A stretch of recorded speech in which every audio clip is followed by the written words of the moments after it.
Tell me when we're hot audio. It's hot. Audio's hot.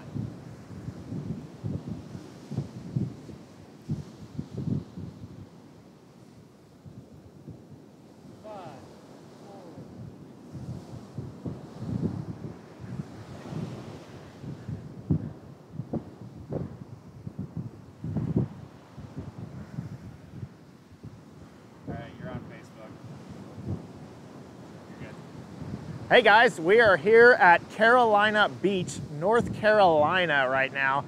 And yeah, we're at ground zero basically here. This is where we are forecasting within about the next 48 hours or so, maybe even less than that the eye of Hurricane Florence will come on shore.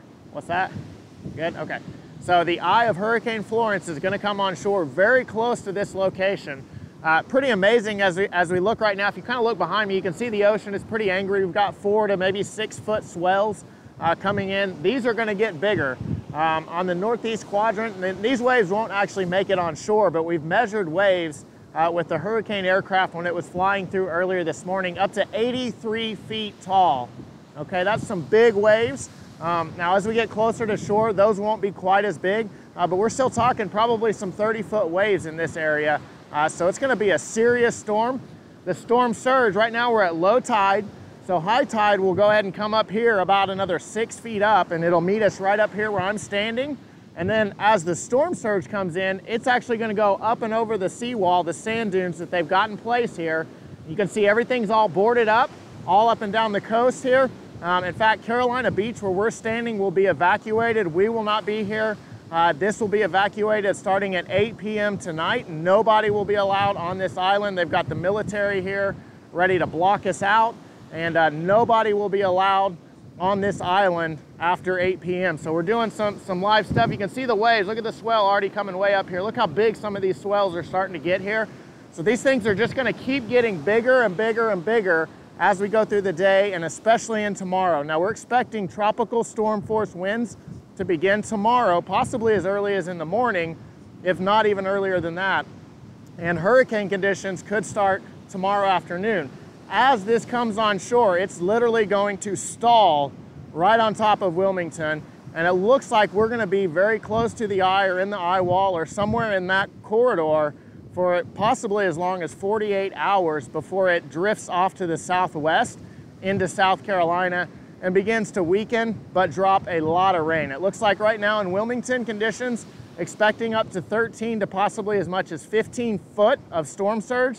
That's above high tide, so we're at high tide, so add another 15 foot over the top of me, plus all the waves that are gonna be going. It's gonna cause a lot of destruction here on the islands. And then we're talking about winds potentially gusting up to 120 miles an hour onshore, okay?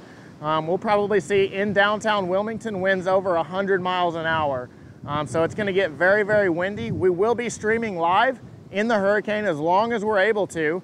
And we're gonna have live coverage from downtown Wilmington where we're staying, right on the river, the inlet. We're basically staying right there. So we're gonna watch the storm surge as it rushes up and comes over the walls into downtown Wilmington. We're gonna have all the high winds. And then up to 25, maybe even 30 inches of rain here in Wilmington. So it's gonna be a long, long event. It's gonna last forever. And, so yeah, a lot of action will be taking place with this hurricane here in Wilmington. Let's go ahead and cut it over. I think there might maybe have some Q&A that we can do while we're out here. So I'm gonna pull my phone out here so I can actually look at the live feed and see what we got here. Let's see here. That Pincel just says to be safe. And we got 51 people currently watching. 51, guys, so shoot your questions in here. We wanna answer those for you. We wanna be able to let you guys kind of know what's going on, what the landscape is like. There are still quite a few people here in Wilmington, but most of them are beginning to evacuate. A lot evacuated yesterday, but there are still some people kind of hanging out here on the beach. These might be even people kind of enjoying their last day of vacation. The weather's not too bad right now, maybe a couple of scattered showers this afternoon, But for the most part, it's going to be sunny, light winds today. What's that? Less than 86 degrees. Yeah, so it's 86 degrees, sunshine, it's humid. It's what you'd expect if you came to the beach on an early September day. Jordan asks, is this supposed to be worse than Irma? So Jordan asked, is this supposed to be worse than Irma? So they're two different storms. So I think in some respects, yes, it could be worse than Irma.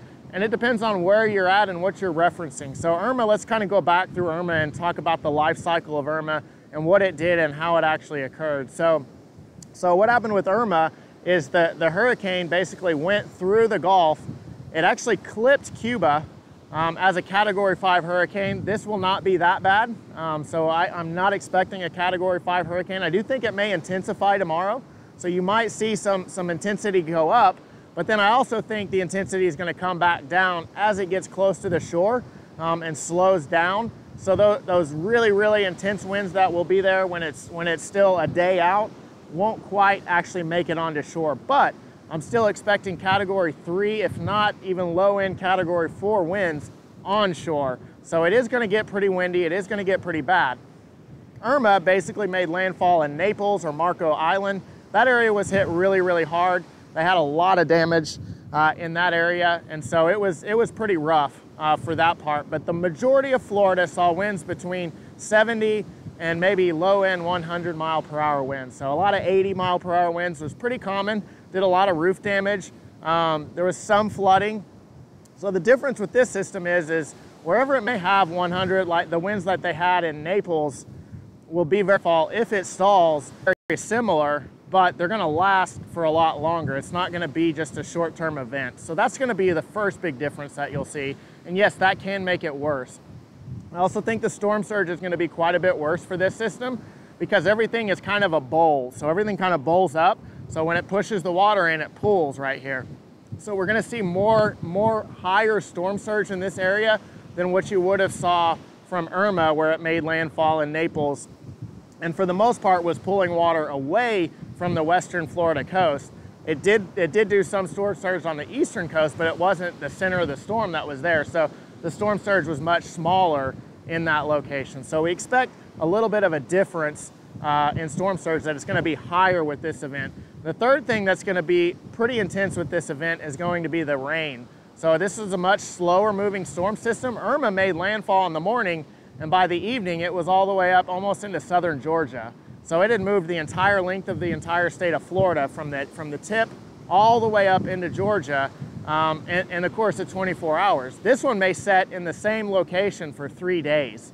So we're talking a lot of really torrential, really bad rainfall that will occur here.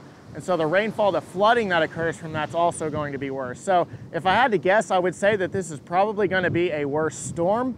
Damage-wise, there's a lot more money. There's a lot more properties in Florida. So the damage from Irma might be higher than the damage from Florence, but the people that are affected by Florence may actually be a lot worse. I hope that answers your question. Great question. Thanks, buddy. Thanks for the answer. Somebody said thanks for what we're all doing. Your wife asks, what do you expect the loss of life to be? People don't get off the beach. We're not going to be any of those. So I think, you know, I would definitely say anybody that's staying, and I think they're mandatory, everybody has to get off this island. I mean, I guess if you hit out, you could probably stay here. That would be, you know, pretty much a death sentence. You know, if you stayed on Wrightsville Beach or Carolina Beach here in Wilmington. Inside of actual Wilmington, I expect the worst. I expect that we might actually see some of the higher death tolls come, not necessarily during the center when the hurricane's the worst, but when the rain and the flooding occurs after it. That's where I actually feel like the most dangerous part of this hurricane, as far as deaths may be, because it's going to be inland flooding. So we're going to be talking about rivers and creeks that are going to be rising to tremendous levels that have never been seen. In fact, the most rainfall that's ever occurred from a tropical system in North Carolina is 24.06 inches of rain. Well, we're forecasting right now 25 inches of rain here in Wilmington. So this is catastrophic, huge rainfall numbers that we're talking about. And so I think that's probably going to be, I think maybe kind of what you would call like the silent killer in this storm, where you're probably going to see a lot of deaths from that. Storm surge is typically the most deadly thing Yeah, so the flooding, I think, is going to be really significant. We got another question from Donald Dew. We have an office in Raleigh. Where should we expect the main damage to be the best location to find parking? Great question, Donald. So, so Raleigh itself, right now with the, I mean, I think if you would have asked me yesterday, we probably would have had a different answer, because it looked like as this comes on shore, there's a ridge of high pressure that's developing in Ohio, and that's actually what's stopping it. So imagine that ridge is like a wall, and the hurricane's coming in, and it's actually hitting that wall. So what it's going to do is it's going to stop and then look for a weakness for it to kind of meander and move around. And right now it looks like that weakness is going to just barely meander it into South Carolina. So that's going to be the biggest difference, is that yesterday it looked like it was going to kind of meander to the north. Now, could that change? It absolutely could. But if it meanders to the south, I would expect in Raleigh itself, you might get a 60-mile-per-hour wind gust, maybe. But I think for the most part, expect probably 30 to 40-mile-per-hour winds in Raleigh, unless you just get a really intense squall or maybe a severe thunderstorm with like some tornadic activity. That's probably going to be most of the damage that you'll see there. Now, so you'll want to come further south to get to the damage. I think you're going to have flooding damage though in Raleigh. I think flooding is going to be a pretty big deal. Typically in these hurricanes on the north side, that's where all the flooding occurs. On the south side, it's not as bad. Now, as it sags to the south, that flooding line is going to move to the south with it. But I expect Raleigh to get some pretty significant rain, and I think there could be some flooding. As far as wind damage, though, I think you're going to want to get further south. So we're talking probably Fayetteville, Jacksonville, Wilmington, Morehead City, all of those areas. I think Myrtle Beach in South Carolina will probably end up having some wind damage. And then maybe Conway in South Carolina, depending on the exact track. There's even been models that try to carry it all the way down the coast of Georgia. If that happens all the way down the coast, there would be possible wind damage in South Carolina. We'll see. That seems a little outlandish, but A lot of these already have tarps on them. but anything is possible. Yeah, we've already got that. Is that a blue? It's a blue roof. It looks like maybe a blue metal roof. Some of them don't. So there's definitely going to be There's going to be plenty of roof damage. I mean, these are going to be complete remodel or rebuilds here in Carolina Beach. But hopefully that answers your question. Just people saying, drive remaining safe. Mom said it's beautiful there. It is. It's absolutely gorgeous. Get our swim trunks. It's definitely pretty sad that that this is going to take on a pretty big destruction. There's going to be a lot of people are going to need help. So if, look for your charity. I think there's going to be some people that are definitely going to be in need after this event. It's going to more than likely be one of the worst disasters in North Carolina state history, and potentially even South Carolina. So this is going to be a big event. It's going to be something that we'll be talking about, years to come, about Hurricane Florence making landfall. This will more than likely be the last Hurricane Florence we have. But yeah, so it's going to be a big event. Thanks for everybody wishing us to be safe. We're going to be here. What's that? Yeah, so we're going to be here. We'll be safe. We're actually going to be doing some research as well on some videos and some different things that we're doing for the C3 group and their engineers. We've got a helicopter up there flying around right now. Say hi, wave to them. They're looking for sharks, I think. Maybe looking for people in the water. So for the C3 group, doing some definite research via video, so we can learn more about how these roofs, how these different materials actually sustain the wind damage that they get. We're going to be in a place that's really safe. We have a really nice concrete structured hotel that we're staying in. We've got parking garages that we can get up in elevation in. So the storm surge, the flooding is not an issue. The wind, we can get out of the wind. So we're in a perfectly safe scenario. It takes a lot of skill to do this, so we definitely don't recommend anybody come out here and do this, because this is not easy. And it's going to be long. I mean, we may be here for several days without electricity, power, and we've prepared for that as well. So we're excited to bring you guys live coverage and be able to show things off for you. We're getting more questions. Awesome. Let's keep going. When should we look to come to town to tarp roofs? And we also have you noticed that things are pretty quiet there? Are people following evacuations? Okay, so we'll go with the evacuations first. We saw a lot of people evacuating yesterday when we were coming in via either 95 or 20 through South Carolina. That's how we got here. There were a lot of people evacuating. There are still quite a few people in Wilmington itself. I would say it's probably 50-50 on people that have evacuated so far. But I think that, you know, the storm itself isn't really going to begin to affect the area until tomorrow. So I think people leaving, I think we'll see a higher number of people actually leaving tomorrow. I think as we get into tomorrow afternoon, we probably won't see anybody. I think it's going to be a ghost place out here, and I think that's going to be pretty common. As far as tarping roofs, I mean, they're going to need it pretty quick. I'm not an expert on tarping, so I don't know if there's a certain condition that you need as far as tarping. The way it looks right now, you're going to be able to come in from the north to the south to be able to do that. But I'm assuming you're probably going to want to wait till it quits raining. If not, I mean, I don't know.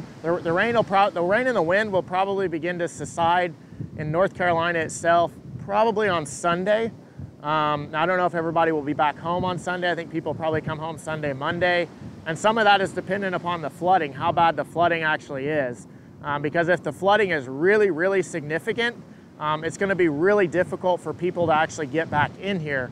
There's a lot of low-lying areas, low rivers that run through, so I think a lot of the highways potentially are going to be underwater, which means you're not going to be able to get in here to tarp at all. So that'll be the key to watch. When does the flooding actually come down? How quick does Florence move out of the way? Let the rain stop, let the water come back out into the ocean. That'll be a definite key with Florence. Let's see, got another one just now. If you would guess, where would the most damage occur Getting another question here, guys. Let's see here. Where would the most damage occur for a city with the most homes that could be damaged? All right, so where would the most damage actually occur in Florence? My guess right now is going to be Wilmington. I think they're probably going to be potentially in the actual eye or the eye wall of Florence, unless something changes, which is possible. We're still 2 days out, so it can change. These things are real finicky, but right now, I would say Wilmington is going to have the most damage. And then I would expect probably Jacksonville up the beach, and then Morehead City up the beach. The strongest winds are going to be on the coast, but I would expect like some I don't think you're going to see catastrophic damage in Fayetteville, but I think you're going to see a lot of roof damage in Fayetteville, and that's a pretty big city as well. So I think you're going to see some stuff there.